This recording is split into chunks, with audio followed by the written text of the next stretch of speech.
Welcome sa isa na namang edisyon ng Kuya Kim Atienza Vlog. At sa edisyon na to, mapapanood na naman natin ang ating mga koleksyon na ipapakita ko sa inyo. Nandito ako ngayon, naghahanda ako para sa isang Zoom meeting with school children at ipapakita ko itong mga koleksyon ko ng mga animals. Magulot ng bayaw ako, papasok muna natin ito. Before we start today's vlog, let me start it again with today's Bible verse that has something to do with material possessions. This is Matthew 6:19. Do not lay up for yourselves treasures on earth, where moth and rust destroy, and where thieves break in and steal. But lay up for yourselves treasures in heaven, where neither moth nor rust destroys, and where thieves do not break in and steal. Meaning, we have so many possessions. Kuya Kim has a lot of collections, but these collections are all bonus in life. They're all blessings, and thank you, Lord, that I have them. But the real possession that I have is God's grace. God said, my grace is sufficient unto you, and that's all I need. And all else, lahat ng ito, bonus lamang. So, thank you, Lord. So, enjoy today's vlog. And as I always say, si Kuya Kim hindi pangit, hindi guwapo. Sakto lang. Ito po si Kuya Kim. Kim Salida. Opa!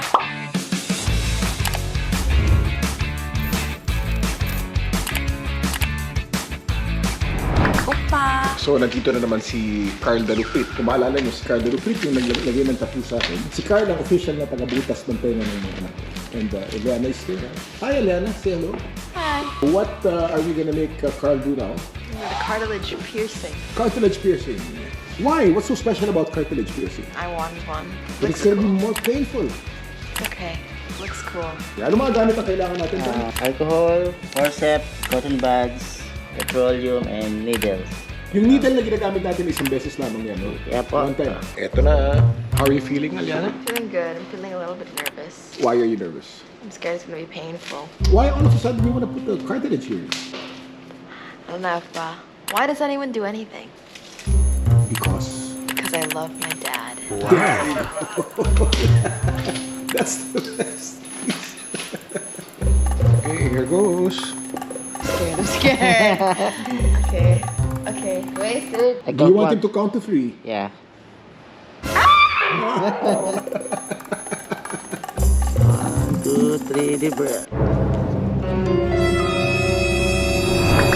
Si Kuya Kim has been riding motorcycles since the 90s, but I've been on a motorcycle every single day for about 5 years already. I use it for transport, papunta sa opisina, sa kung saan-saan pa. Siguro I get to take a car mga once or twice a month na lamang. Pero napaka-importante talaga ang pagsusot ng helmet. Kaya meron akong koleksyon ng mga helmet. I have a helmet called Atelier Ruby. Mga collectible items yan. So iba-iba, no? My full face helmets are this. This is called Ruby Victoire. French name because they're a French company and their main office is in Paris, France. So this is the Lumiere, Louis Lumiere. This is a special kind of ruby na pinapinturahan ko ng polka dots. So this is called Shibuya Ruby, named after Shibuya district in Japan. If you notice, para siyang Japanese flag.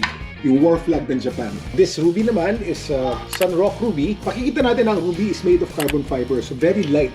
Pero din ako mga open face na ruby, San German, pero pinalagyan ko ng pinstripes na pang BMW. Ito ginagamit ko naman pagka nagsuscooters ako. So these are my main rubies. Bagamat napakamahal ng Atelier Ruby helmet, may mas mahal pa rito. Ang pinakamahal na helmet sa buong mundo ay ang Arai Corsair X. Ang halaga niya ay almost $4,000 US. Kakaiba ito dahil sobrang gaang, gawa sa special blend ng carbon fiber at ang weight niya is 1,645 grams lamang. Meron siyang spoiler sa likuran. Itong spoiler na ito ay naitataas at naibababa depende sa pressure na kailangan ng nangangarera. Ito ay isang highly specialized race helmet at ginagamit ng maraming mga MotoGP professional sa buong mundo.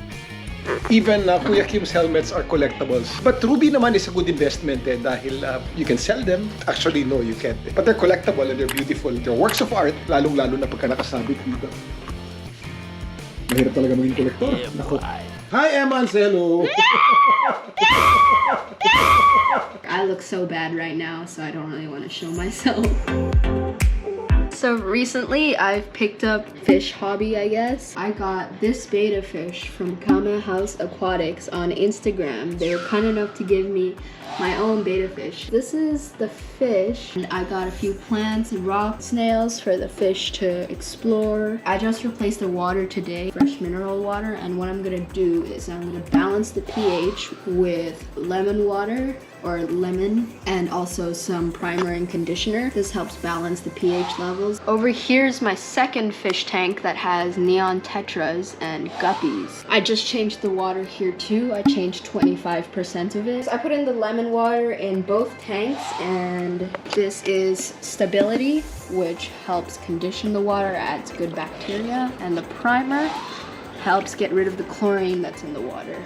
This helps add good bacteria, which really benefits the plants that I have in my tank. In my tank, I also have an LED light, a water filter, and a water heater. I'm gonna do a sample feeding for my betta fish, a few pellets at a time to make sure I don't overfeed them, because if I do, they won't eat the rest of the pellets. The pellets will be left in the tank and rise the ammonia levels in the water, which can lead to ammonia poisoning. So this is the most satisfying part. And I pour in the pellets. I love her with all my heart. She's a beautiful fish. That's it for my fish vlog. I'm a beginner fish owner. If you really want to start, please do your own research. Anyways, I love you all so much. I hope you enjoyed the fish vlog. You can see me. Hello. Mwah. You can see me here. Bye.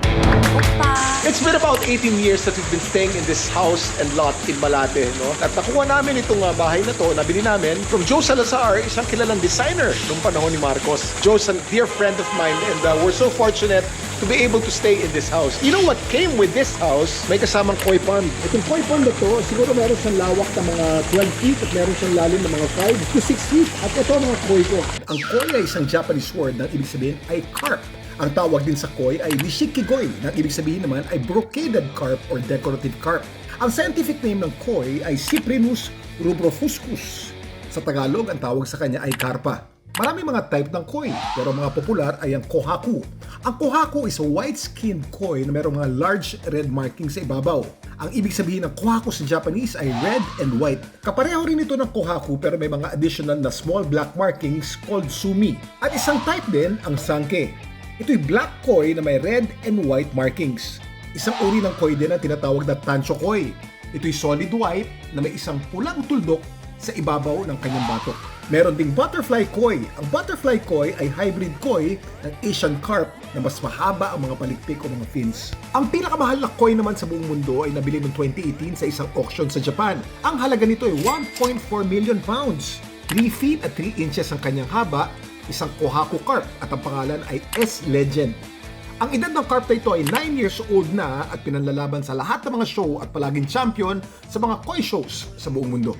I used to have 100 of these koi, but now, dahil malalaki na sila, they're about maybe 30 to 35.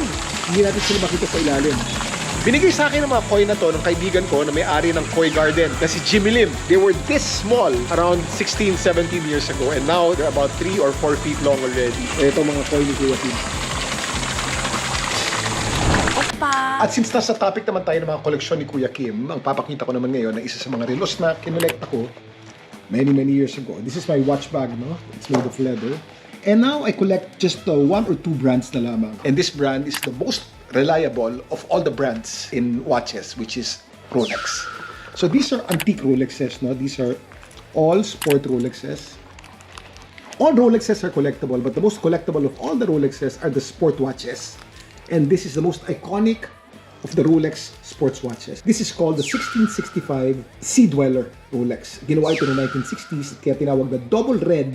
Dahil may makikita tayong dalawang linya dun sa bandang ilalim in red letters, and that's what makes the difference. All of my sports watches are made of plexiglass or plastic. Ang mga bagong Rolex ngayon ay gumagamit na ng sapphire crystal, pero mas collectible pagka plastic na ganyan. And it's highly domed, which is very specific of the double red Rolex. Kung makikita natin dito sa bandang gilid naman, may makikita kayong butas na maliit. That's called the helium escape valve, because this watch is a diving watch and it's used to being in very deep water. Malalim ang tubig, kinakailangan merong escape valve ng helium na naiipon sa loob para hindi sumabog ang relo. Now, this watch is an icon. Kung kolektor ka ng Rolex, the double red 1665 Rolex has to be in your collection. So, ito talagang pantago ito at ipapamana ko na sa mga anak ko ito. I'm actually very blessed to have this watch because it's very hard to find.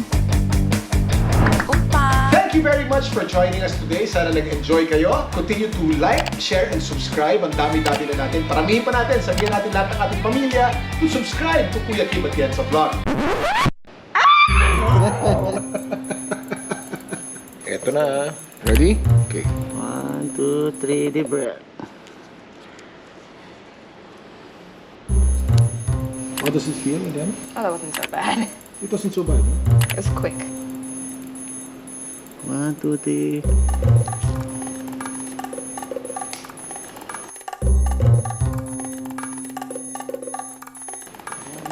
Finished! Yay! On a scale of 1 to 10, how painful was it? Like 4. Just a 4. 5. Wow, so you want another one? Maybe later. Let me end this vlog with this blessing from the book of Numbers. May God bless you. May God keep you. May God shine His face on you. May He be gracious to you. May He turn to you and give you and your family peace. Ito po si Kuya Kim. Kim Sanmida!